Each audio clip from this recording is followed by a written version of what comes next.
There's a special kind of silence that comes before your life falls apart. The night my daughter finally spoke, I thought I was prepared to hear anything, but not the words that made me question every truth I'd built my life around. My name's Ryan Keller. I'm 41, a crisis negotiator for the city police. My job is to stay calm when everyone else is losing control. I've talked armed men out of ending their lives, stopped gang standoffs in mid-escalation, and once talked a suicidal kid down from a roof by quoting his favorite comic book line back to him.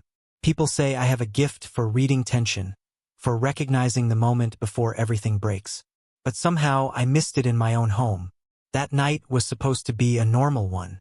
Dinner at Erin's house, her turn, her table, her rules. The custody agreement we built after the divorce was strict, civil, and suffocating. Alternate weeks, alternating holidays, mutual respect in communication. It all looked perfect on paper. But paper doesn't hold emotion, it just hides it. Erin greeted me with that smile she wears for public occasions. Polite, hollow, her hair tied back, perfume deliberate, as if she'd rehearsed for the role of amicable ex-wife. Lily was already seated at the table, fidgeting with her fork, her plate untouched. "Traffic okay?" Erin asked, pouring me a glass of water like she still knew my habits. "Smooth," I said. "How's she been?" Erin smiled at Lily. "Busy. School projects. She's doing great." Lily didn't look up, just poked at her pasta.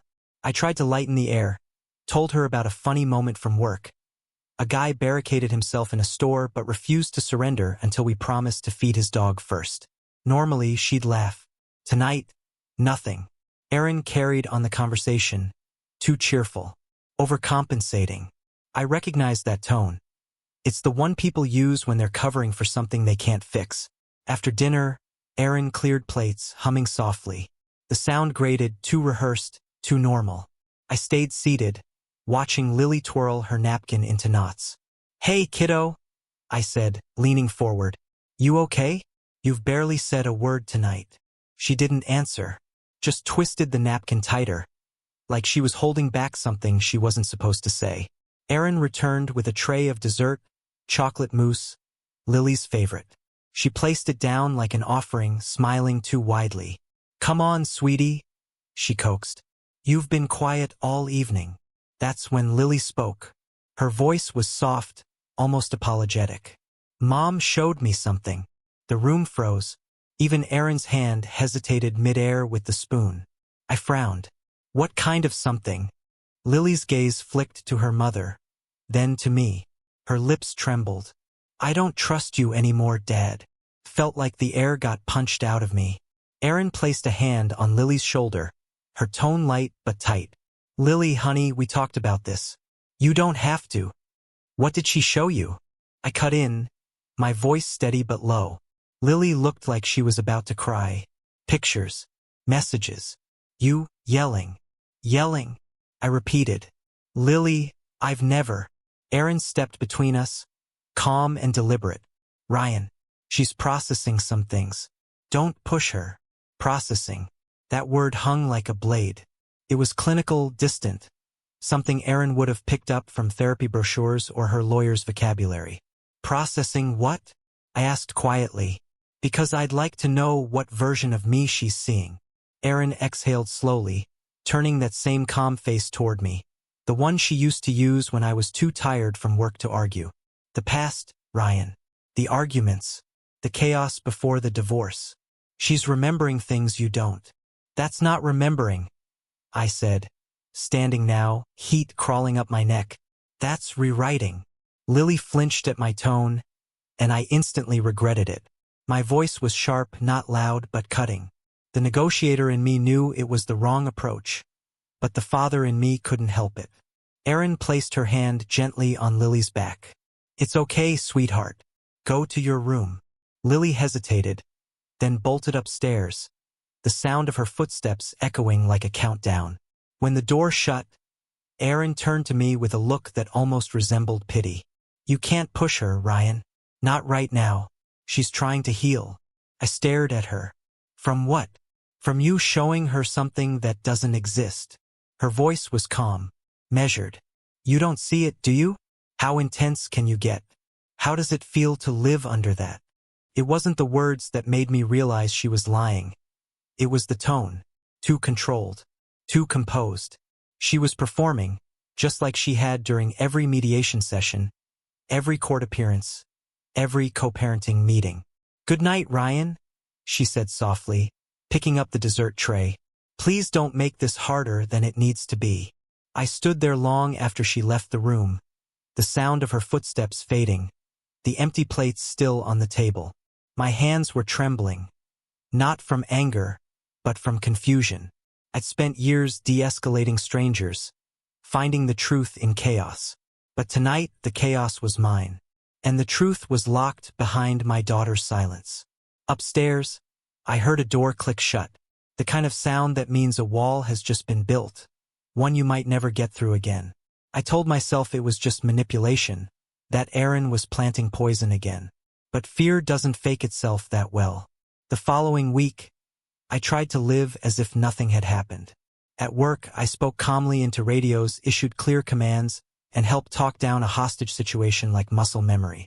But behind the voice, I wasn't really there. Every time I saw a scared kid on a scene, I saw Lily, quiet, small, and holding something she was too afraid to say. She didn't answer my calls that week. Not one. I left voicemails, light ones, trying to sound normal.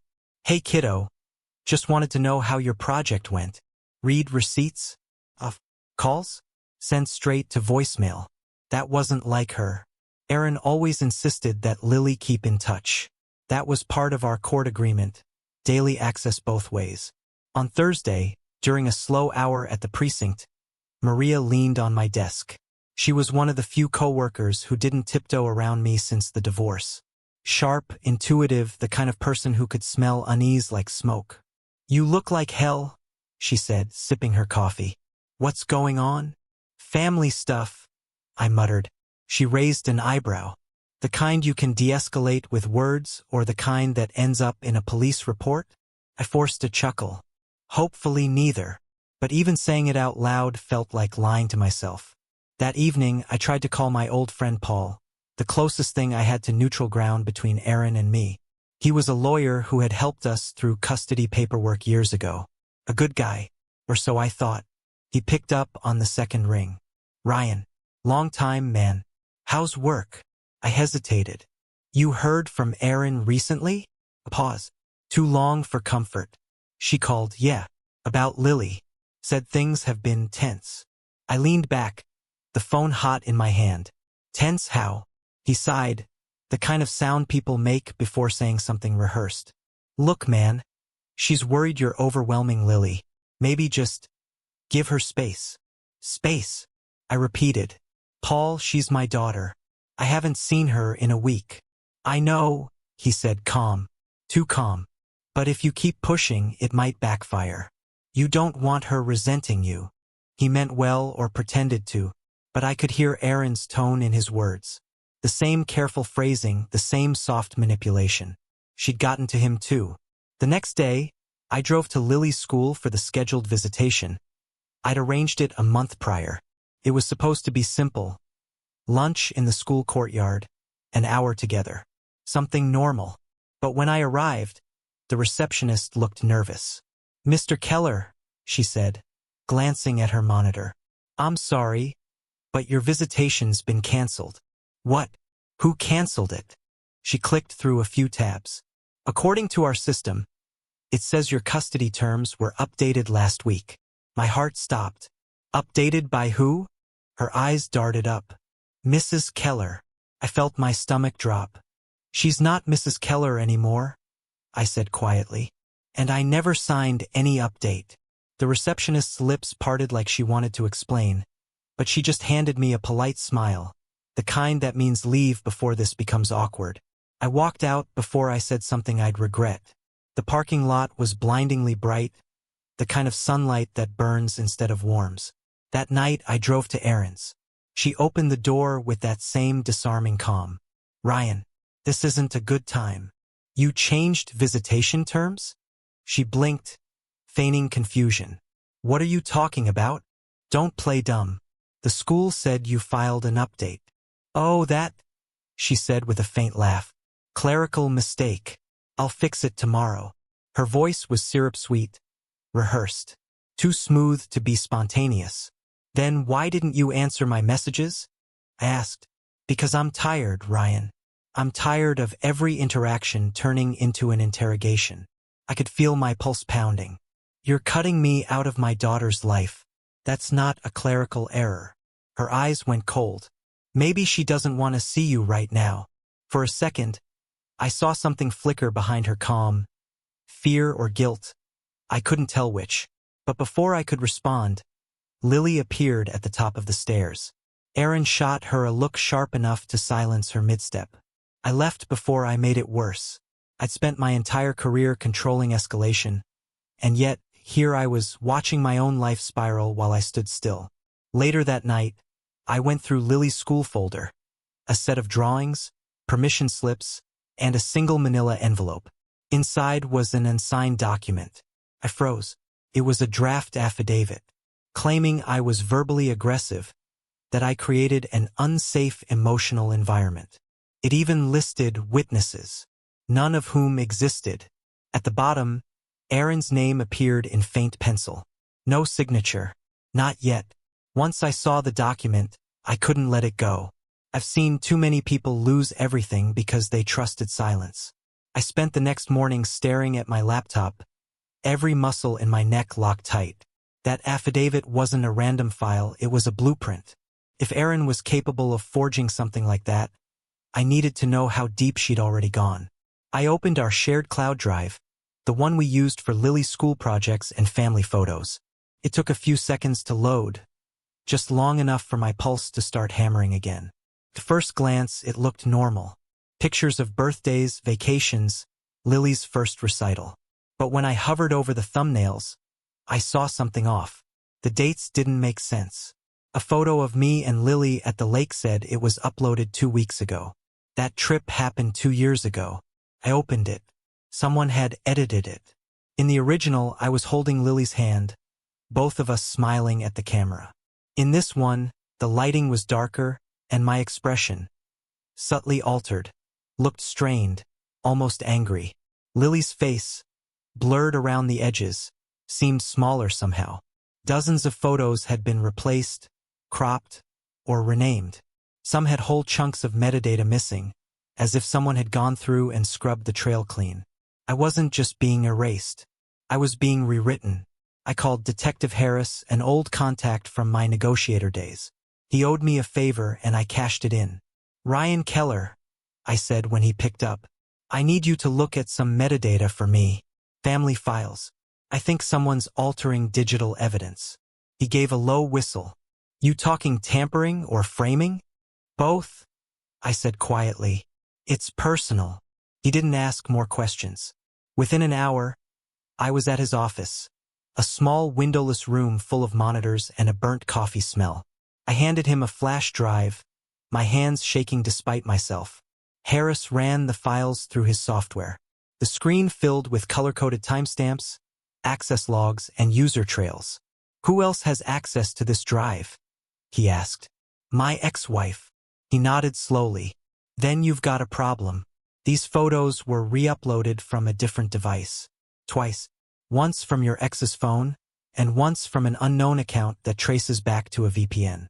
That's not sloppy work. That's deliberate cover." I stared at the screen. "Can you prove they were altered?"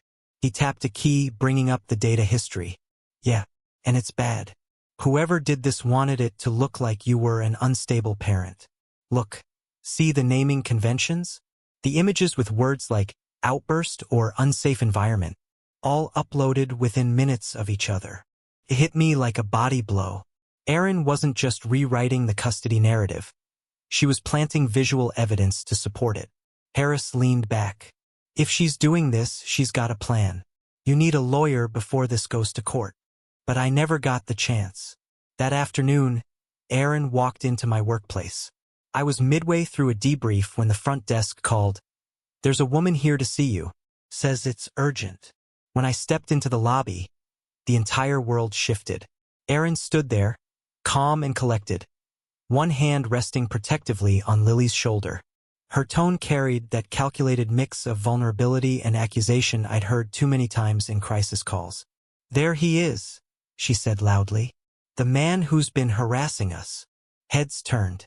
Colleagues froze mid-step. My supervisor's eyes darted from me to her like a referee before a fight. "Erin, what are you doing?" I managed. She smiled sadly, looking around the room. "He's been calling nonstop, showing up at the school, following us." Lily's terrified. My throat closed. "That's not true." But before I could finish, she turned to Lily, her voice breaking perfectly on cue. "Sweetheart, tell them what you told me." Lily's eyes flicked between us, wide and lost. "Mom," she whispered. "Tell them," Erin insisted louder. "You said he scares you, right?" Lily looked at me, tears brimming. "I just want to go home." My supervisor stepped forward. "Ryan, let's talk in my office." It wasn't a request. The meeting lasted 5 minutes. Words like protocol and internal review filled the air, but all I heard was the sentence beneath them: "You're suspended." By the time I got back to the lobby, they were gone. I drove home on autopilot, gripping the steering wheel so tightly my knuckles turned white. When I reached my driveway, my phone buzzed. A blocked number. I answered. "Dad." It was Lily's voice, trembling. "Lily, where are you?" "I'm with Mom," she whispered. "She said you're dangerous, that you want to take me away." My chest clenched. "That's not true. You know that, right?" Silence. Then, quietly, "Mom said not to talk long." "Lily." The line cut out. I sat in the dark, phone still pressed to my ear, the dial tone humming like a warning.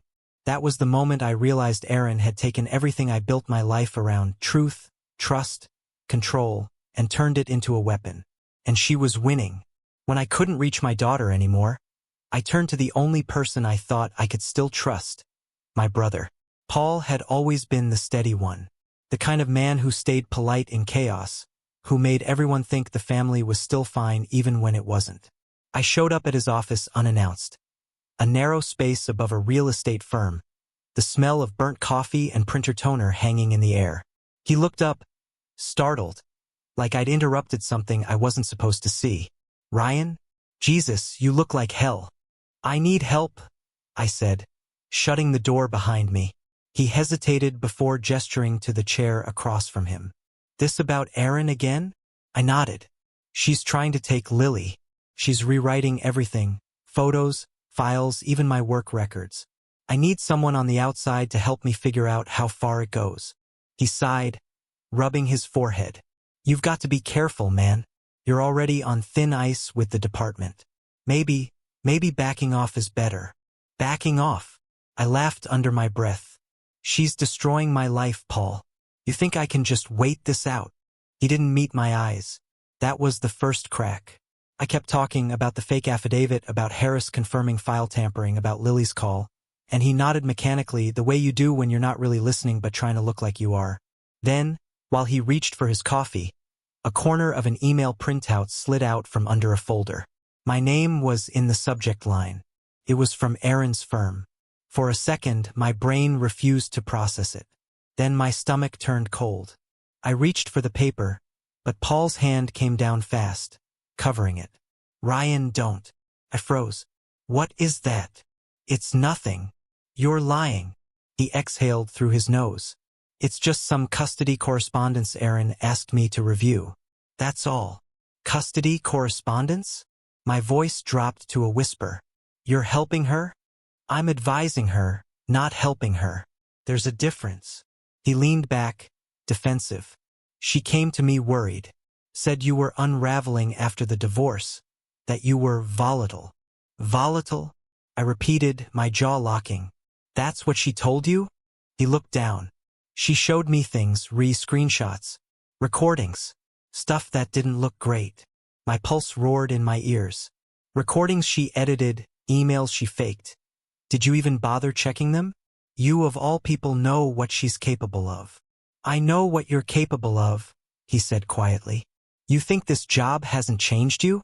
I've seen you snap. You talk about negotiation and control, but I've seen the edge under it. Maybe she's just protecting Lily. The words hit harder than any punch I'd taken in the field. For years, I'd defended him, gotten him out of debts, covered his mistakes. And now he was standing in front of me, parroting Aaron's script word for word. "You sold me out," I said, my voice breaking despite me. "For what money?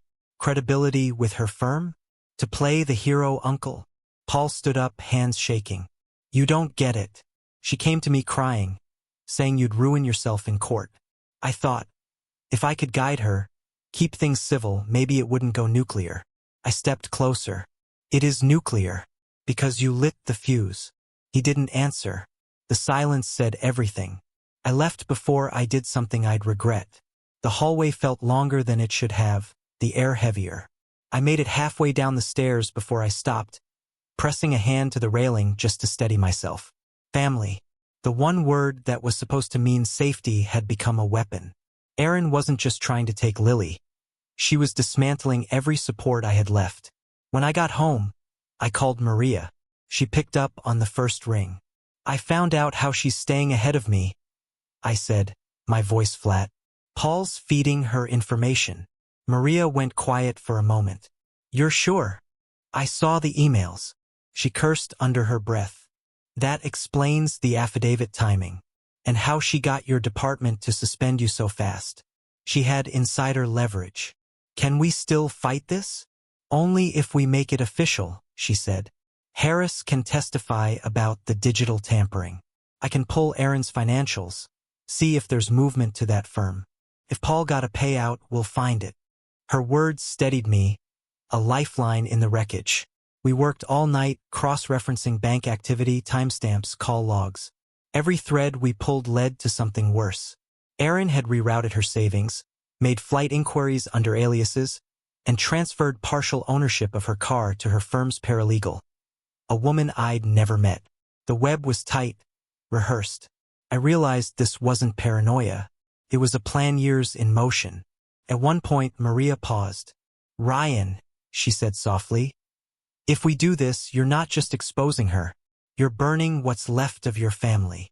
I stared at the screen, Aaron's forged affidavit beside Paul's email chain, and said, "They already burned it for me." By dawn, we had everything. File logs, altered metadata, payment transfers, even Harris's statement confirming fraud. I sent Harris a text, "Ready when you are." Then I sat in silence, watching the sun bleed through the blinds.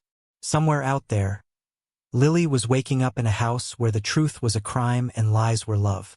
And I was done letting them win. I didn't want revenge.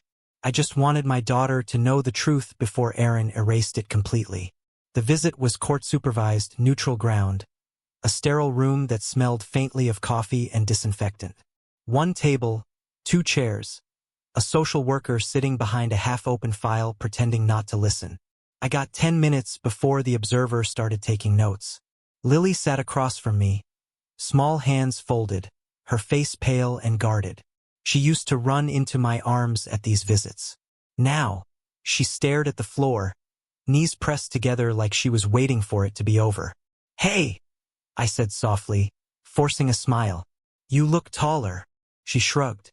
"Mom says I'm just standing straighter now. It shouldn't have hurt the way it did. But it did." I kept my tone calm, negotiator mode, the same voice I used with people on the brink. "Do you want to talk about what's been going on?" She fidgeted with her bracelet, the one I gave her last birthday. "Mom said I don't have to." "I know." I leaned forward slightly, elbows on the table. "But sometimes it helps to hear things in your own words. You can tell me anything. I'll listen. No yelling. No judgment." For a few seconds, she didn't move. Then she whispered, "She said you hurt her." I froze. "What do you mean?" "She showed me things," she said, voice trembling. "Messages. Videos. She said you broke her phone once, and that you yelled so loud she couldn't sleep. She said you scare people for a living." My chest tightened. I'd expected this, but hearing it in her voice felt like being cut open. "Did she show you proof?" I asked gently. Lily nodded. "She said you deleted the rest. But she saved it all in case something happened to her." There it was, Aaron's masterpiece. fear planted in the one person who trusted me most. I pulled my laptop from the bag slowly, making sure the supervisor could see every movement. "Can I show you something?" Lily hesitated, then nodded. I opened the file folder I'd spent weeks compiling. "See these?" I said, pointing at the metadata column.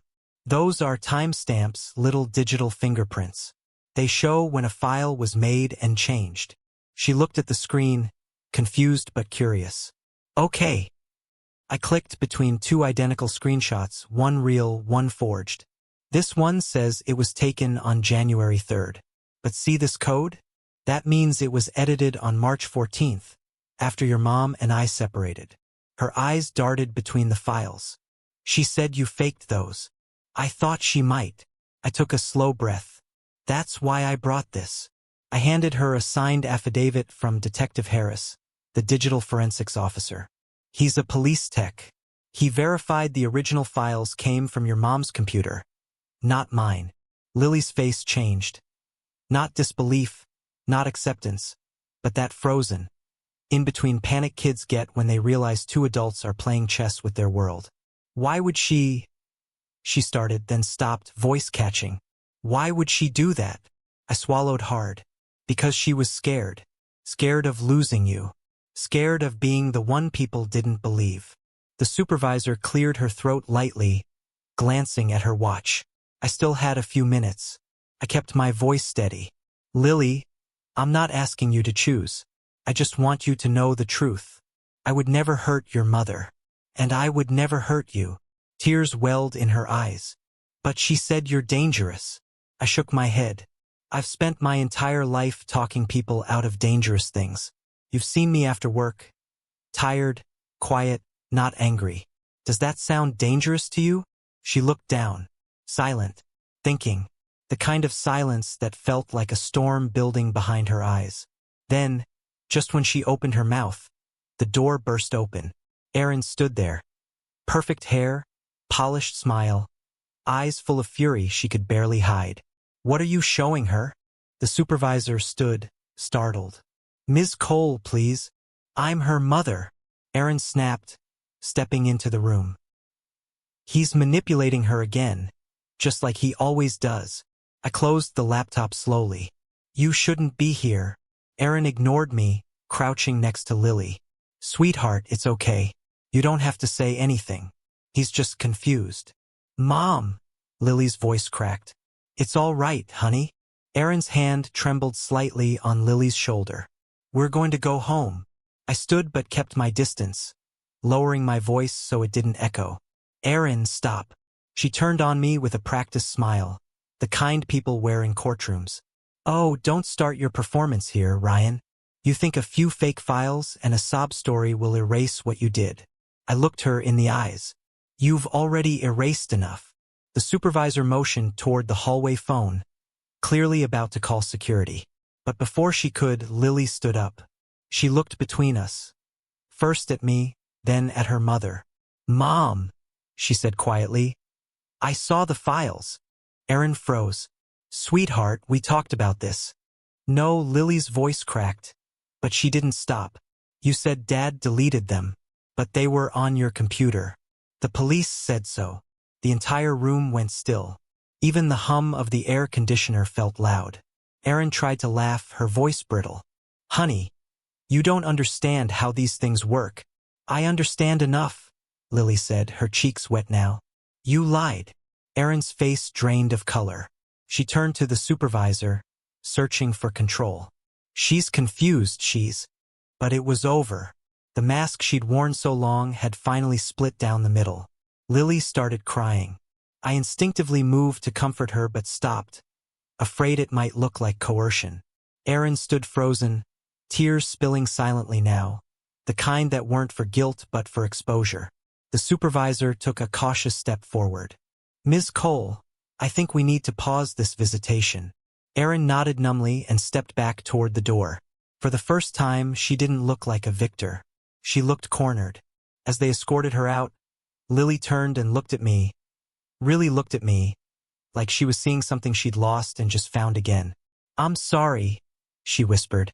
I managed a small smile. You didn't do anything wrong. When the door closed, I sat there alone, shaking, staring at the empty chair where my daughter had sat. Every word, every look, every false accusation, it all came crashing down into the same realization. The truth doesn't destroy the liar first. It destroys the listener who finally believes it. The court believed the evidence, but no one walked away whole. It took 3 hearings, for affidavits, and a forensic testimony to untangle the mess Aaron built. The digital trail didn't lie, timestamps, metadata, text message recoveries, even Paul's email history.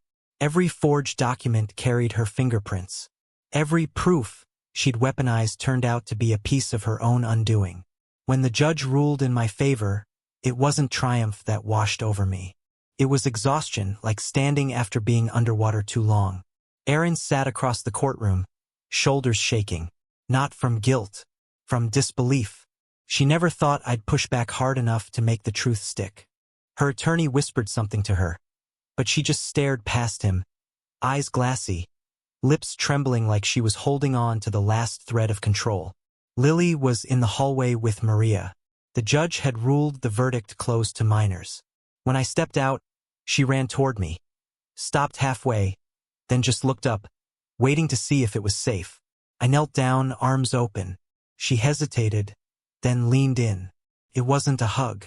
Not really. More like an unspoken agreement. We'd both survived the same storm, but neither of us knew how to talk about the wreckage yet. That night, Aaron was formally charged with falsifying documents, obstruction, and perjury. She wasn't arrested on the spot.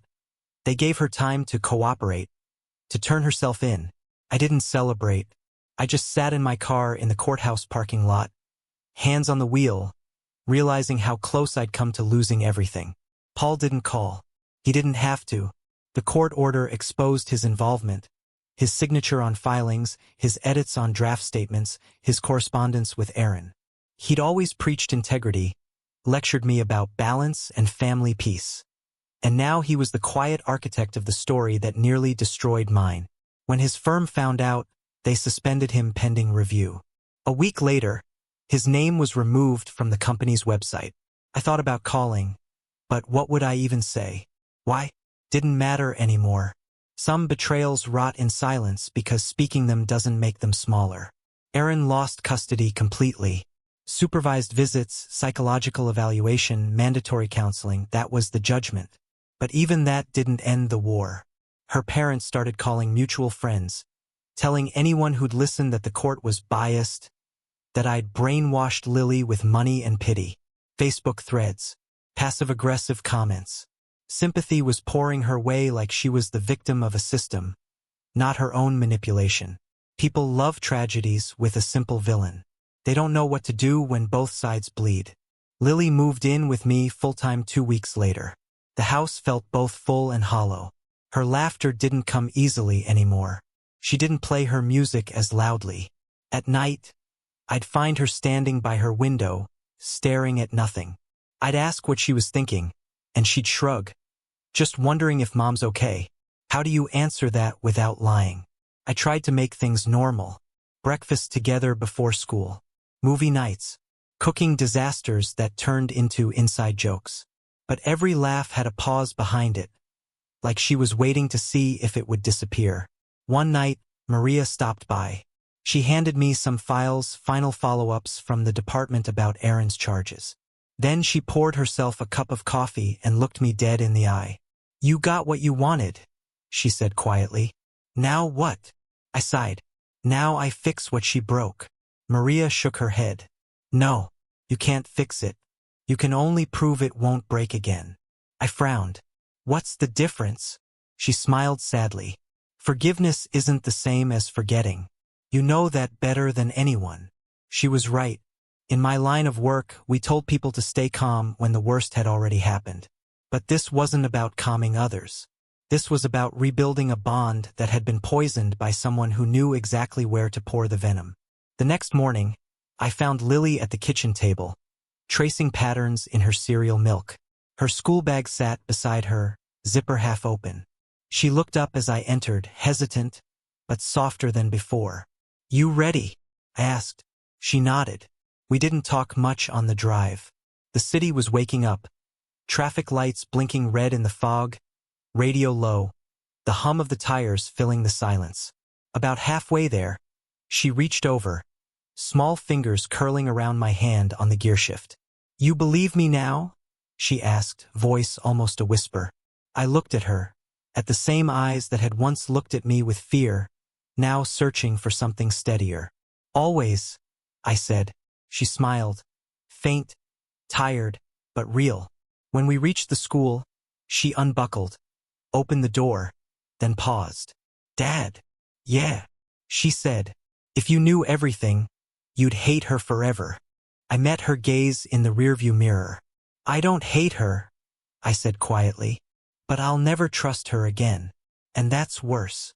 She nodded slowly, processing that truth the way kids do, storing it somewhere deep for later. Then she ran off toward the building, backpack bouncing, hair catching the morning light. I watched until she disappeared inside. Then I sat there, engine running, hands still on the wheel. The hardest part of betrayal isn't losing someone. It's realizing they were never who you thought they were, and maybe neither were you. What would you have done if your own child said they didn't trust you, and you found out your ex was rewriting your life to make it true? Would you have fought back like Ryan did, or walked away to protect your peace? Let me know your thoughts below. And if you want more betrayal stories that cut deep, hit subscribe.